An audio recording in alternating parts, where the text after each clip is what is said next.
película. Vamos a ver, digamos, escenas o el transcurso como este Egipto donde traen agua y ese agua es como ese agua y esa luz, como los símbolos de están en el desierto, ese desierto que hay sus oasis, es decir, el yo es como el desierto y después hay las claves que están ocultas pero que están ahí escritas, es como esas claves atemporales que si uno va y traspasa como el desierto, es decir, para encontrar una escuela, para encontrar las claves, uno se tiene que poner en una travesía por el desierto y sentirse que no hay nada valioso, y ahí es cuando puede encontrar las claves. ¿Sí? Se ve, digamos, lo que quiero decir de por qué las claves están en medio de un desierto.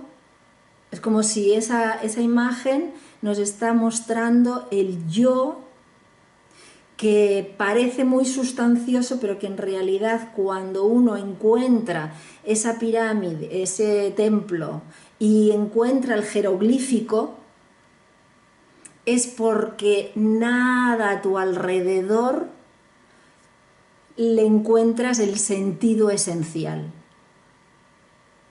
Entonces te pones a ver el jeroglífico y en ese jeroglífico uno tiene que aprender a decodificar las señales de la realidad. Y ahí necesitamos luz, necesitamos esta lectura simbólica del jeroglífico, es decir, códigos en códigos. Es decir, para encontrar la verdad tengo que adentrarme en el lenguaje de códigos. Me han de traer agua, pero no el yo, cuando encuentra esa sabiduría, lo va a revertir en fama. Y ahí es cuando tiene que haber la protección para que el yo no pase ciertas puertas. Por eso las esfinges. Por eso vienen a proteger las piedras, porque esa persona va a entrar a un lugar donde no tiene la conciencia para sostener ese conocimiento. Por eso nuestros conflictos, por eso las esfinges, por eso el sostener ataques, porque uno no puede entrar al umbral con el ego que tiene el arqueólogo. El arqueólogo sería un aprendiz buscador espiritual, que cuando está sabiendo de sus leyes van a barrarle el paso. Por eso el camino espiritual tiene todas sus protecciones, por eso tiene todas sus pruebas, porque uno ha de pasar cada prueba con una legitimidad y ese arqueólogo no tiene la legitimidad para decodificar eso y hacer que pueda entrar a ese reino de la sabiduría. Por eso el sacerdote de alguna manera está ahí, que lo va a matar, porque es como que ese que va a estar hurgando en las sabidurías, pero si no lo va a utilizar bien, va a encontrarse con ese veneno o con ese, ¿no? Cuando dice ya saben demasiado. Entonces ahí por una parte está la visión de cómo la religión tapona, por una parte, lo que se decía, cómo la religión está uno para conocer algo iniciático y la religión va a cortar y va a ser una interferencia, pero por el otro parte es como que el que va a tomar el poder o va a vanagloriarse de ese saber, pues es como que no puede tomarlo. Y de ahí es cuando vienen los guardianes a tomar las piedras porque no están seguras en la tierra. Por tanto, es como un decir, cada uno de nosotros se va a encontrar con esos obstáculos para preguntarte, ¿estás en legitimidad de tomar esa conciencia? Por otra parte, ahí está la religión o el sacerdote, ahí pues eso, guardián, interferencia, cuando el joven toma el arma y el sacerdote dice, no, son amigos, ¿no? Ahí es cuando el que viene a decir, ¿eres legítimo?, uno lo va a atacar. Es decir, viene el guardián de la sabiduría y uno lo va a tomar como enemigo.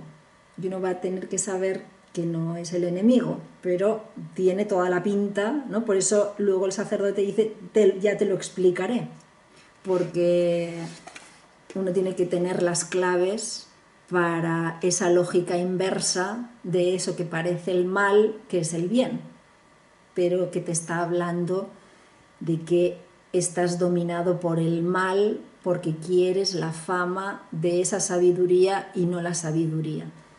Cuando hablan de el tiempo no es importante, la vida es importante, es lo que decíamos el martes pasado de el tiempo no es importante porque el tiempo es eterno.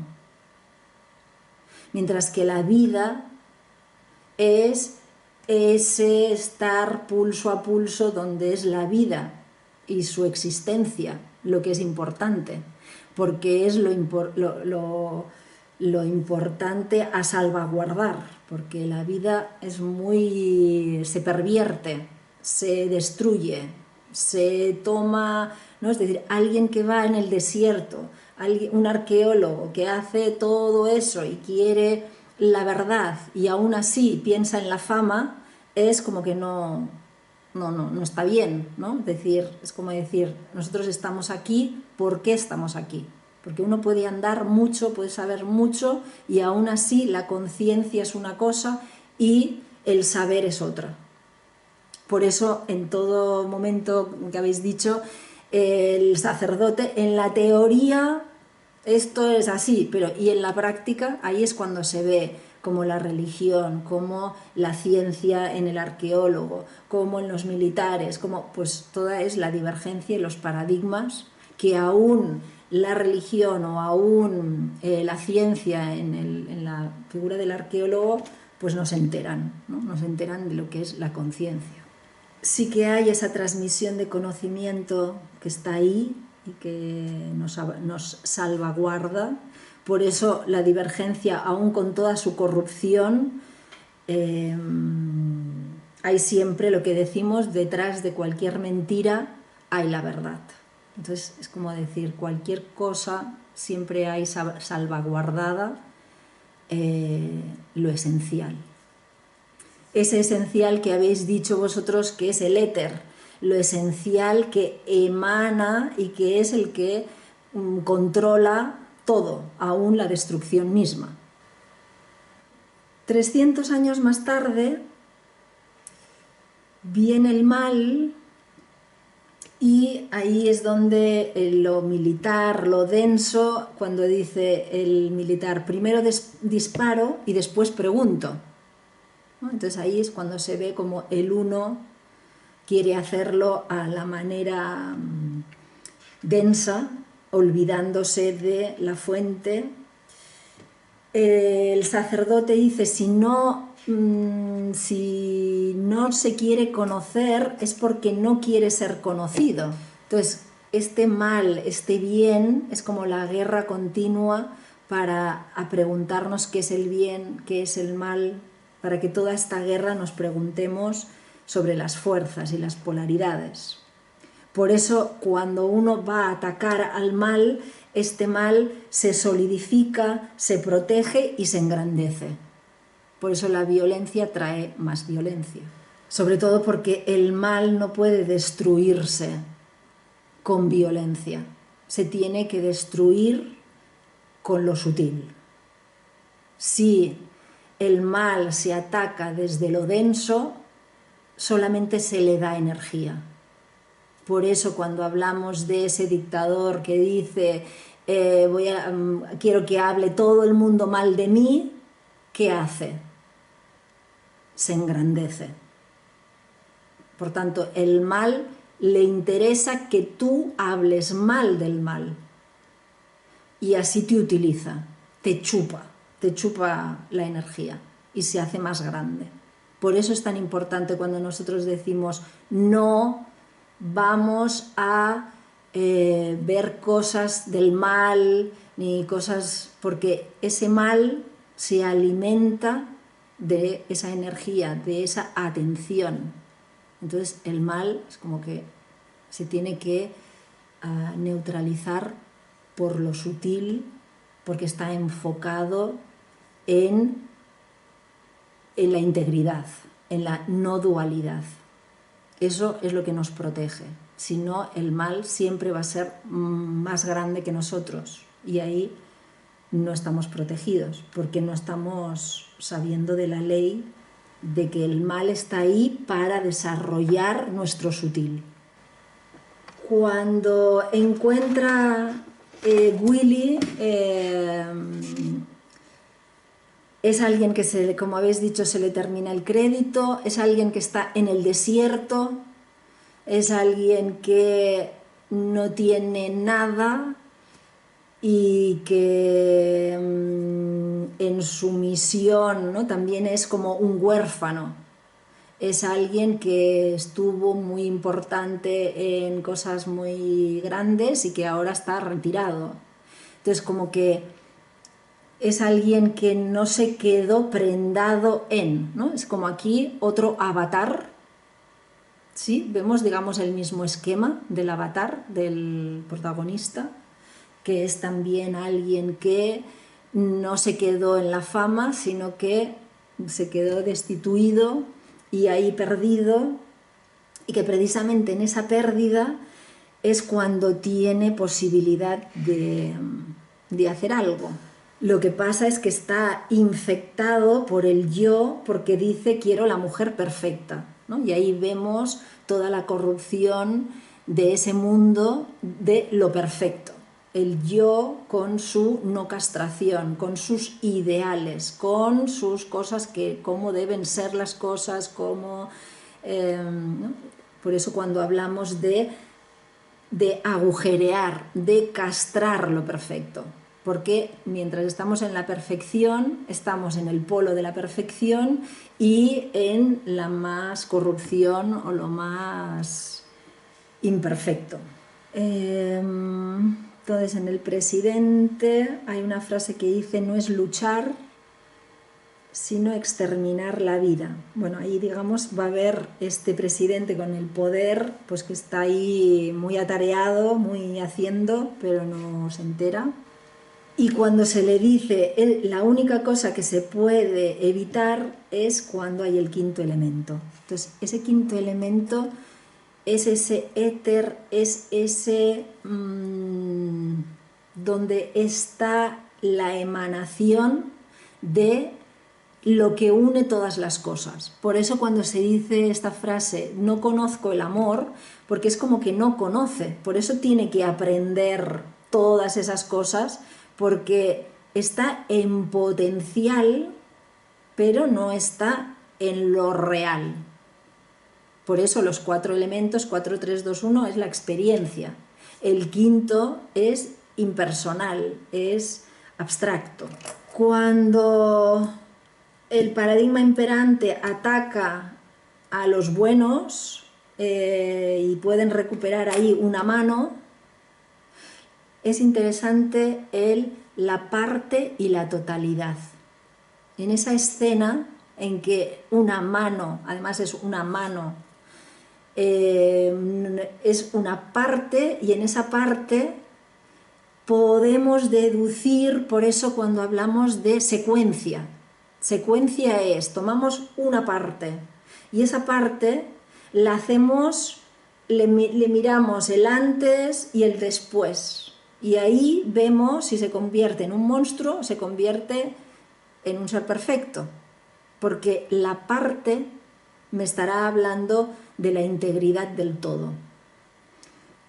Entonces ahí esa mano que se reconstruye en todo el cuerpo, y como ese atacar con rayos del sol hace que se proteja, y en esa protección aparece la vida.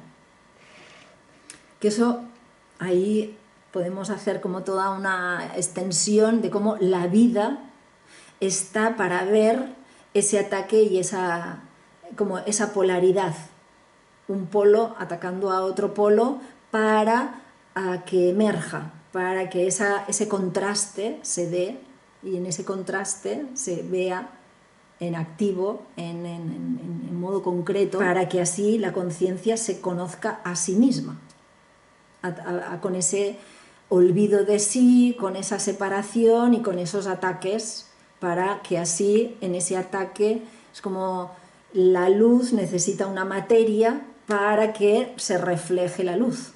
Entonces la luz necesita de la materia que iría en contra, que haría como un choque para que rebote. Cuando este quinto elemento tenemos a ese hombre desorientado, que le queda poco de crédito, y alguien que está rodeado del mal, y como puede por una parte romper un cristal, y por la otra pues digamos que se siente que la van a coger, y ahí hay un punto cero en el salto, ¿no? Es decir, ella puede romper esto, puede irse y escabullirse por tal, pero llega un momento en que encuentra el vacío y tiene que saltar. En ese salto hace un agujero en el taxi, por tanto un agujero, un punto cero, y ahí es cuando ese punto cero de ella, cuando le dice ayuda, le pide ayuda a un 4 que está ahí perdido, y que precisamente porque está perdido y es pobre en 4, 3, 2, 1, se va a arriesgar. Ahí es cuando vemos que el rico no pasa por el agujero, ¿sí? Es decir, que es más fácil que entre un camello que un rico en el agujero y que entre en el reino de Dios. Cuanto uno más, imaginemos que va a un taxi que le espera a su familia, que le espera la comida en el plato, pues no hace todo eso, ¿no? Pero él está con crédito acabándose, y esa es su posibilidad de decir, muerto por muerto, vivo. Se ve eso como algo importante, de decir, tenemos que estar, si somos ricos, por eso, si uno está rico en 4, 3, 2, 1, esas oportunidades que vienen son un agobio. Es como decir, ahora esta mujer que me viene a molestar cuando yo iba a mi trabajo, ¿no? Es decir, si yo tengo un plan y un 4 estructurado, yo se lo doy a la policía y yo tengo mis cosas, mi vida. Pero cuando no tengo vida, ¿no? Por eso ahí es el huérfano, el pobre, el perdido, el que se puede encontrar, el que puede tomar ese desafío como una oportunidad. Y por tanto, cuando el otro le dice ayuda, pues puede acceder. Porque realmente aquí, ¿quién ayuda a quién? Pues ahí es cuando el desafío se ayudan mutuamente. Ahí es como un bien común. Aparece el malo, el que va con una pata de hierro y que habla de vender armas, habla de la destrucción, de la función del mal, que habla de la divergencia. En la divergencia, el problema, que se rompa un vaso, genera en la divergencia pues que necesita una escoba, un recogedor, un aspirador, la divergencia. Abre el tiempo. Evidentemente que abrirle el tiempo, si no tiene la conciencia incluida, pues ya puede tener ahí los 1000 gadgets que después una cereza pues te mata. Por eso la divergencia parece así, pero es apariencia. Aquí es donde vendrá toda esa... Bueno, aquí con esto de los malos, de los que venden el arma, los cofres vacíos, interesante, digamos, cómo todos esos cofres vacíos, ya se parece que ya lo tengo, ya tengo la caja, ya tengo las piedras, y no la tengo, y no la tengo, y no la tengo. Que eso evidenciaría al yo creyendo que ya sabe. Ya sé, pero tengo cofres vacíos. Porque solamente son mercaderías, mercancías de yo sé, pero no lo he aplicado, porque no he abierto el cofre, porque si lo hubiera aplicado, es decir, si me interesaría aplicarlo, ni lo vendería, ¿no? Es decir, cuando uno vende las piedras y no las aplica, está haciendo muy mal negocio. Y ahí es cuando se ve cómo la divergencia no valora porque lo considera que tenerlo o no tenerlo, estar o no estar, es lo mismo. Cuando llegan al interesante de esto de usurpar identidades en el vuelo, como él, con toda esa transformación de yo quiero estar en ese vuelo y con qué misión, ahí es un punto de cruce donde el yo hace cosas por la divergencia, pero en realidad eso lo va a encaminar a la convergencia, ¿no? Cuando uno dice, cuando decimos implícate haciendo lo que puedes hacer. Bueno, pero esto no es lo máximo, sí, pero empieza por donde sea. Entonces es como que él hace esa misión yendo con la misión del otro, pero en realidad ha visto la esencia del quinto elemento y entonces ya es, voy por el quinto elemento o voy porque me han contratado estos o voy no sé por qué. Entonces ahí es cuando se unen los caminos, donde la divergencia, la convergencia, el interés del yo, el interés de algo más van haciendo ahí el proceso de transformación. Y mientras ella ve todas estas, aprende, lo que habéis dicho del lenguaje universal sería ese que la palabra y la acción es lo mismo. En un lenguaje universal, la palabra crea la cosa, porque la cosa y la palabra y el potencial es el mismo. Por eso damos tanta importancia a las palabras, porque las palabras, depende de qué lógica, son las que van a crear una cosa u otra. Por eso es tan hermoso cuando se encuentran y van a hacer, bueno, ahí me voy al último, pero es como las piedras también que estén en el interior, eso también simbólicamente nosotros, nuestro 4-3-2-1 es interno, no es el otro, el 4-3-2-1 del otro que me ataca o que está bien o que está mal, sino mi 4-3-2-1, están en el interior. Y cómo lo simbólico, cuando ella dice cómo se hace eso de ponerlas, pues es como que el agua va con agua, el aire va con el soplido, el fuego con el fuego, la tierra con la tierra. Ahí es interesante la escena donde el otro ha hecho ¡puf! Y se ha abierto y le ha dicho, ¿y cómo lo has hecho? Ah, pues he dicho esto, esto, esto, ¿no? Y estos son, digamos, como todos los desvíos de que uno hubiera podido decir, ¿y cómo se ha abierto esto? Pues he puesto las manos así, he puesto... Pero uno no se da cuenta de que lo que ha hecho es...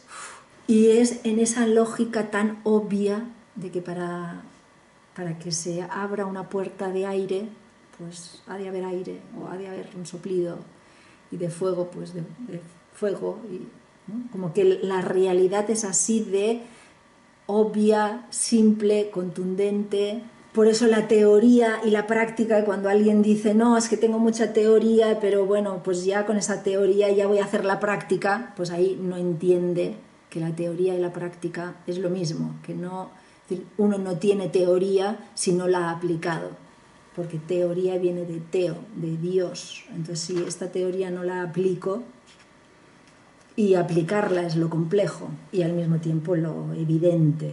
Para una mente, por eso desarrollar nuestra quinta dimensión es cuando vemos lo obvio. Lo obvio. No es una opinión, sino que todo ese conocimiento se ha de convertir en obviedad. Se ha de convertir en que es como que hay una correspondencia. Y eso sería el quinto elemento, ese elemento esencial, ese elemento que se conoce a sí mismo a través del 4321 y que tiene ese punto de, wow, ¿por qué? No por qué, sino, sí, como decir, con todo este potencial, esa pulsión de muerte, cómo pulsa sin verse la obviedad y la simplicidad y lo sencillo que es el codificar la realidad y usarla para la vida. Y ahí estaría la vida, la muerte, el bien y el mal. Por eso valentía, vulnerabilidad, esto que habéis dicho de ese quinto elemento, puede ser en un momento dado puede destruir o puede abrir una puerta como un muro, y por otra parte es vulnerable, porque en esa vulnerabilidad pide, como en Matrix que se pedía helicóptero, aquí el quinto elemento pide al 4321 que haga lo que tenga que hacer. Pero que ese, como en la escena que habéis dicho del avión, cuando el quinto elemento le dice, yo te protejo, porque ahí el quinto elemento, los planos sutiles protegen la vida del 4321, porque el 4321 con ese nivel de conciencia solamente hace que destruir. Pero si ese 4321 escucha y dice el 5, yo te protejo, pues ahí ese 4321 puede estar al servicio de la vida, protegiendo al 5, es decir, tratando de escucharlo, de darse cuenta de la maravilla, de la perfección de ese orden y también de la fragilidad de ese orden. Por eso el amor que no conoce es el amor de 4321 cuando es amor. Por eso cuando uno es algo, no lo conoce. Y ahí es todas las experiencias para conocerlo. Por eso cuanto uno más es algo, más oculto tiene lo que es. Entonces, si ella es amor, no conoce el amor, porque lo es. Y está dispuesta a conocerlo. Ahí la película pues se va el amor romántico, el amor sexual, porque, bueno, ahí salvar la tierra, que se va diciendo, Claro, cuando hablamos o cuando pongo salvar la tierra, cuidar de nuestro cuerpo, cuidar de nuestras emociones, cuidar de nuestras palabras, es cuidar la tierra. Salvar la tierra es darnos cuenta que pertenecemos a la tierra, que en esa pertenencia la participamos para que esa vida prospere, para que pueda ser tomada en legitimidad, no usurpándola. No usurpándola como los paradigmas imperantes que la usurparían, sino viendo como en un lugar, ¿no? Tienen que volver al desierto, en ese lugar donde el 4.0 puede hacer ese ritual. Como que eso no se puede hacer con los paradigmas imperantes, sino que es ir al desierto 4.0, poner esos 4 elementos, 4, 3, 2, 1, al servicio de ese 5, y que ese quinto esté asumiendo esa vulnerabilidad y esa fortaleza, para que esos 4 personajes, ¿no? Que ahí también el que retransmite es uno de esos personajes de la divergencia, de toda una apariencia, de todo pero que está ahí como parte de cómo ese quinto elemento transforma a todos. Y en esa transformación tampoco hay una transformación como una varita mágica, porque al final el presentador dice, estoy no sé qué, me voy. Entonces como que ahí la divergencia siempre va a estar yéndose y el quinto elemento estando ahí para que cada uno de nosotros a ver qué es lo que crea o qué es lo que le manipulan. Esas, digamos, continuamente, ¿no? Lo que decíais del pollo, es como me leen y me dan lo que yo digo que quiero para hacerme creer que soy un creador, o lo creo. Pues eso es la pregunta, como estamos aquí salvando la tierra. Entonces nos ponemos en plan ahí, victimarios, víctimas que se rebelan, o entendemos que estar salvando la tierra es estar contribuyendo a que esa guerra continua del bien y el mal, de lo aparente y de lo obvio, ahí está. Y a ver qué hacemos cada uno con eso.